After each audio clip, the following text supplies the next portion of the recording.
Hi, I'm Tony Anderson, broker owner of Real Estate of Colorado. Been in business for 23 years. And I just wanted to share with you a little bit about selling a home when a loved one has died.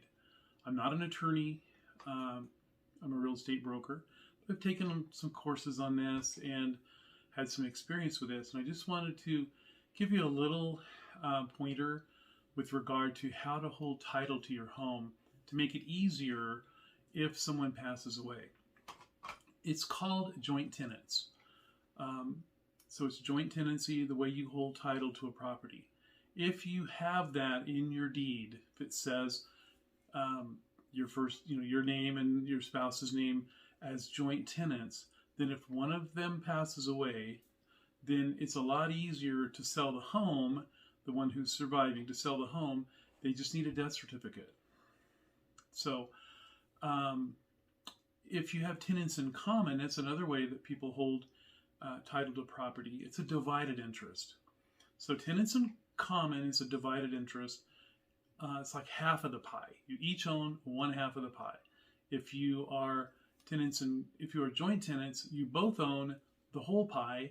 One of them passes away, the whole pie goes to the other person who's surviving. And so, and if you don't have joint tenancy, then hopefully you have a will that appoints a personal representative. You still have to go to probate, but it's a lot easier. So if you don't have joint tenant, if you're tenants in common, but you have a will, then that will usually say that who the personal representative is. And it makes it a lot easier. The person who's deceased has decided who they want to be the personal representative. Worst case scenario is that you don't have a will and you don't have joint tenants, then that property is going to have to go into probate, and the state is going to get involved with who ends up with the property, who can sell the property, who's the personal representative, and it's a big hassle. You don't want to go that route. So it's kind of like Fred and Wilma. They're joint tenants. Wilma dies, Fred gets the property.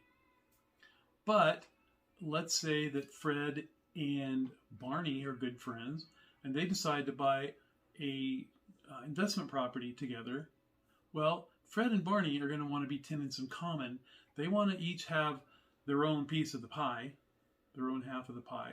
Fred and Barney are partners in a investment property, but if Barney dies, wouldn't be right for the whole property to go to Fred, because I think Betty, Barney's wife, would be a little upset. So hope that explains it a little bit with regard to that. But the important thing is have joint tenants in your deed.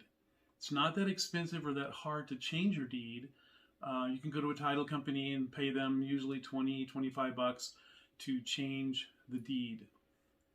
So very important to have joint tenants. Right of survivorship. The survivor has a right to sell the property and do with whatever they want with the proceeds of that. If you have tenants in common, it's going to be a little bit more difficult. Now, there are some situations where married couples will want to do tenants in common. One would be, let's say Wilma is really getting older and she's just racked up $300,000 worth of medical bills.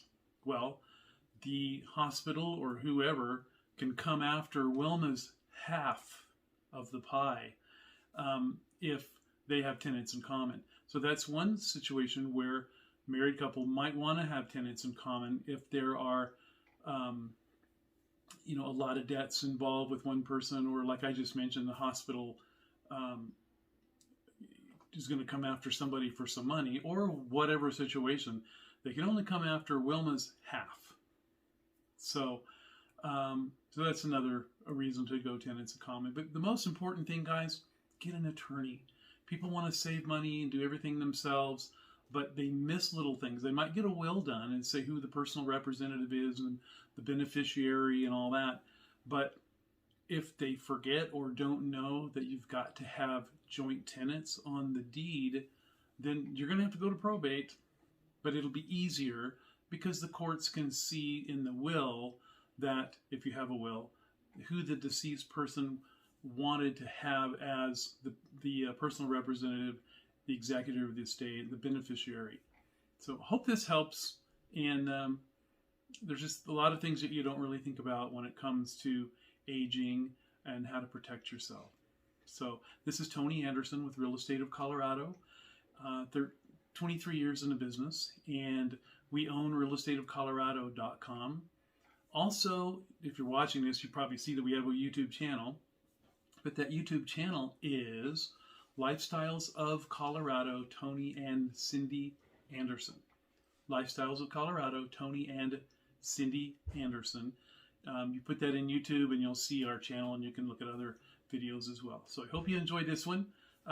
Hit the little subscribe button over here if you would like to see more things like this in the future, and we can notify you when they happen. So hope you have a great day, and this is Tony and Cindy Anderson, Real Estate of Colorado.